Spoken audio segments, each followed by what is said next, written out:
Let's talk a little bit about how antidepressant drugs work. Antidepressant drugs are separated into types. The first type is what's known as an SSRI, or selective serotonin reuptake inhibitor. And what these drugs do is keep the serotonin that is in your brain active longer. You see, what happens with these brain chemicals is the amino acids will combine with vitamins to make these brain chemicals, like serotonin. And then serotonin will be circulating in your brain, and at some point it will go dormant. And what these SSRIs do is they simply block serotonin from going dormant. So SSRIs keep serotonin floating around in your brain longer.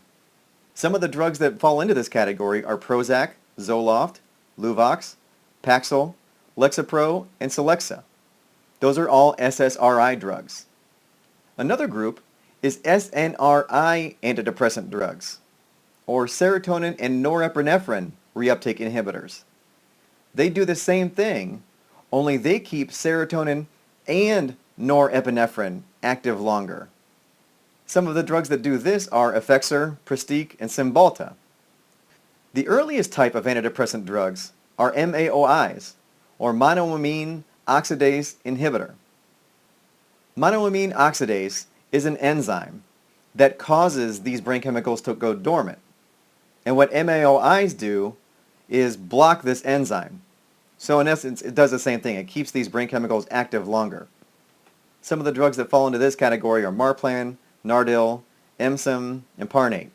MAOIs were the first group of antidepressant drugs to come out, and they have since been replaced by SSRIs and SNRIs.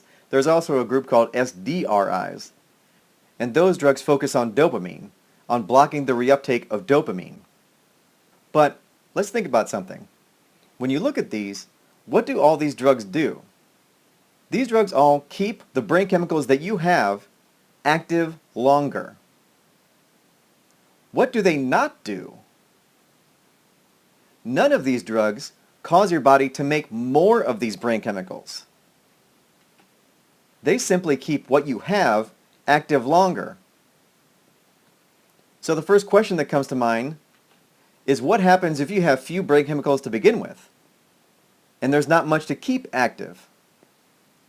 The answer is that these drugs will have very little benefit for you. If you have no serotonin, SSRIs will not do anything for you because there's nothing to keep active. So what usually the strategy is they'll put you on an SSRI and see if that works for you. Well, if it doesn't, because you have no serotonin, then they give you a different type of antidepressant to see if maybe you have norepinephrine that we can keep high that makes you feel better. And if that doesn't work, they send you to a different antidepressant that targets a different brain chemical, hoping that they can find one that you have some of so it makes you feel better. Take a look at some of the brain chemistry resources that I have linked to below, and you can get an education for yourself on the different types of antidepressants out there, how they work, and their side effects. So let me ask you another question.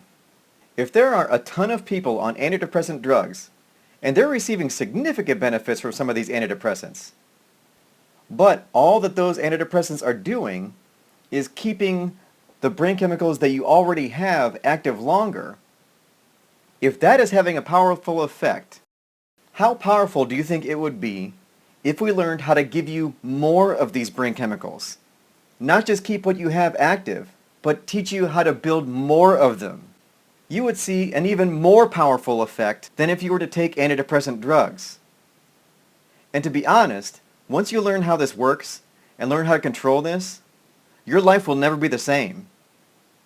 When you can completely control when you're productive, when you're focused, when you have energy, when you have all these great feelings, your life changes. It did for me. And this is what I'm going to show you. So, how are these neurotransmitters made?